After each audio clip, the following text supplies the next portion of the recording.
C'est l'une des enseignes hôtelières du groupe LVMH, Cheval Blanc, des hôtels de luxe à Saint-Tropez, Courchevel, Saint-Barth, aux Maldives et depuis 10 jours également face au Pont-Neuf à Paris. Bonjour Olivier Lefebvre. Bonjour Dimitri. Vous êtes le PDG de Cheval Blanc. Alors ce nouveau palace parisien est situé quai du Louvre, dans les murs de la Samaritaine qui vient de rouvrir votre nouvel établissement. Est-ce que vous pouvez nous faire une petite visite vocale, si je puis dire, Olivier Lefebvre?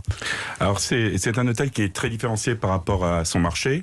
Déjà le marché des palaces parisiens, on en parlera. Oui, exactement. Déjà, de par la localisation, on est vraiment au cœur du Paris des Parisiens, du Paris historique. On est à pied au Louvre, à pied à la place des Vosges ou à Saint-Germain. Sur les quais, là, parallèlement à la rue de Rivoli, qui passe pas très loin. Et il y a cette magnifique Samaritaine rénovée. Ça a pris un temps fou, on en a beaucoup parlé au mois de juin, au moment de la réouverture. Il y a cette idée d'avoir une synergie entre les commerces et l'hôtel précisément?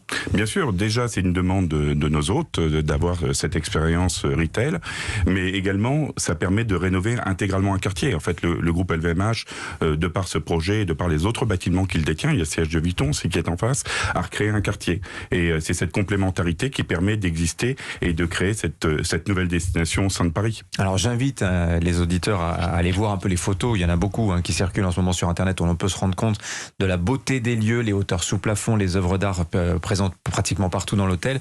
72 chambres, il y a toute une gamme de chambres, mais je note quand même que c'est moitié moins que la plupart des palaces parisiens qui sont plutôt autour de 150 chambres en moyenne. C'est un choix délibéré ou c'est un problème de place? Non, c'est un choix délibéré. C'est toujours le cas avec Cheval Blanc. Cheval Blanc, on est dans le service ultra personnalisé.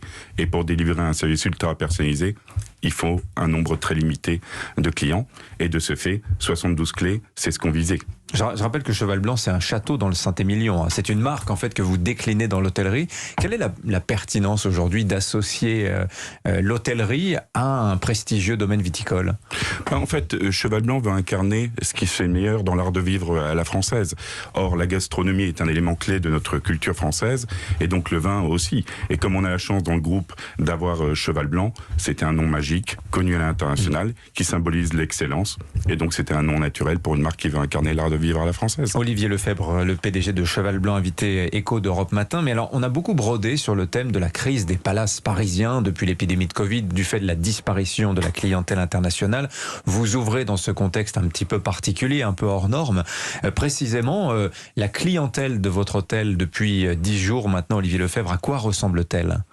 Elle est assez large, avec beaucoup d'Européens, beaucoup de Français et des Américains. C'est vrai qu'aujourd'hui, on n'a pas encore eu le retour massif de la clientèle asiatique, en particulier les Chinois qui ne peuvent pas revenir, mais on a beaucoup d'Américains, du Moyen-Orient, et donc on a eu une ouverture qui se passe dans les meilleures conditions. Vous êtes dans le segment du luxe, mais plus précisément même, puisque cette catégorie du luxe aujourd'hui, elle est elle-même segmentée, on est dans cette catégorie de l'ultra-luxe. Qu'est-ce que ça nous dit aujourd'hui du marché de l'hôtellerie de prestige à Paris? Est-ce que c'est sur ce segment-là que ça fonctionne encore après tous ces événements qui ont dégradé l'image de Paris à l'international? Je pense aux attentats, les gilets jaunes, les grèves, la crise sanitaire, etc., Olivier Lefebvre. Surtout la clientèle loisir, en fait, qui revient. La clientèle business a appris à fonctionner avec les outils qui ont été mis à disposition, dont tout le monde sait se servir maintenant. Mais la clientèle loisir est revenue. On a un phénomène qui est important et qui s'est accentué.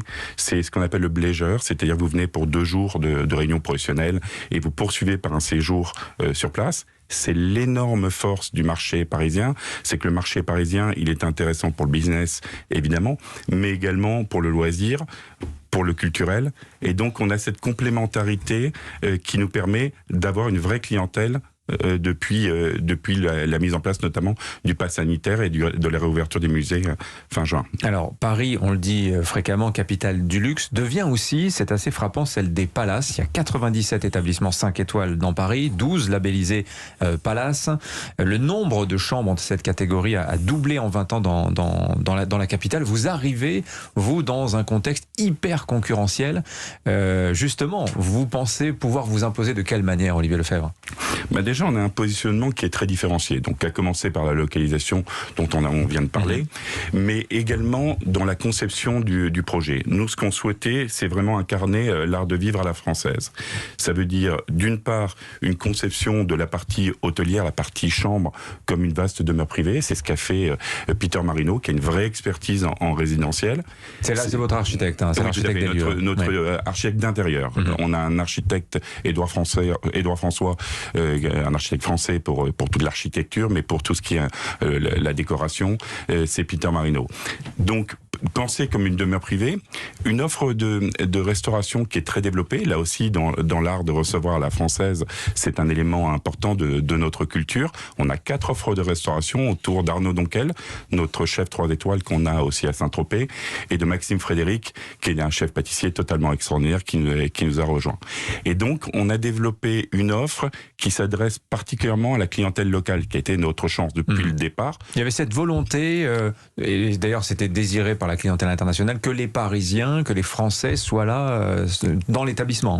Exactement. Quand vous voyagez à l'étranger, la pire des choses qui puissent vous arriver si vous êtes à New York, c'est d'être dans une bulle internationale coupée du reste du pays, c'est ça? Exactement. Vous vivez pas l'expérience. Nous, on est au cœur de Paris, donc on voulait que les Français s'approprient le lieu. Et quand vous êtes touriste, vous venez de New York et vous venez à Paris quelques jours, vous voulez voir les Français, vous voulez être imprégné de cette culture. Je reviens un instant sur ce marché des palaces parisiens. On voit qu'il y a aussi une très forte concurrence des chaînes asiatiques, des Qataris, des Saoudiens qui investissent massivement sur ce segment de l'hôtellerie dans la capitale. Est-ce que vous considérez que c'est une bonne chose? Ça oblige finalement la concurrence, donc vous-même, à vous mettre au niveau, puisque le niveau de service dans ces établissements est très très élevé. Oui, et puis c'est complémentaire. Ça permet d'avoir une offre qui est très complémentaire. Et vous savez, c'est l'offre qui crée la demande.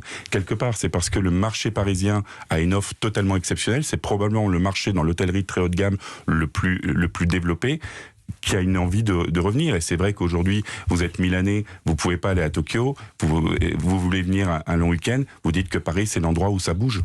Merci Olivier Lefebvre, le PDG de Cheval Blanc, l'établissement qui donc vient d'ouvrir quai du Louvre à Paris, juste en face du Pont Neuf. C'est vrai que le site est absolument magnifique. Merci à vous et bon vent à Cheval Blanc. Bonne journée. Merci beaucoup à vous.